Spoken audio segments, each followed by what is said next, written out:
அனைவருக்கும் எனது அன்பான வணக்கம். திருவள்ளுவர் இயற்றிய திருக்குறளில் அறத்துப்பால் அதிகாரம் 8 அன்புடைமை 75வது குறள். அன்பு உற்று அமர்ந்த வழக்கு என்ப வையகத்து இன்புற்றார் எய்தும் சிறப்பு. இவ்வுலகில் இன்பம் அடைந்தவர்கள் அடையும் சிறப்பு அவர் அன்புடையவராக பொருந்தி வாழ்ந்த வாழ்க்கையின் பயன் என்பர். இந்த உலகத்திலும் சுகமாக இன்பமாக இருந்து வானுலகத்திலும் இன்பம் எய்தலாம்.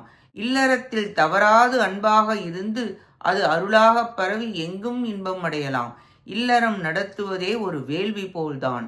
உறவினர், மக்கள், மனைவி என கூடி வாழ்வாங்கு இல்லத்தில் அன்போடு வாழும்போது தேவர் உலகமும் செல்வர். உறவுகளை பேணுதல் வேண்டும். நாம் சந்தோஷமாய் இருந்தால் இன்பம் கிடைக்கும். நாம் துன்பமாய் இருந்தால் துன்பம் உண்டாக்கி மற்றவரையும் துன்பத்தில் ஆழ்த்தி வாழும்போதே நரகம் போவர். அன்பின் பயன் கெட்டவற்றை நீக்கும் சக்தி உண்டு. நாம் அன்புடன் இருந்து இன்பமாய் வாழ முயல வேண்டும். அன்பின் சிறப்பு கூறப்பட்டது. நன்றி, வணக்கம்.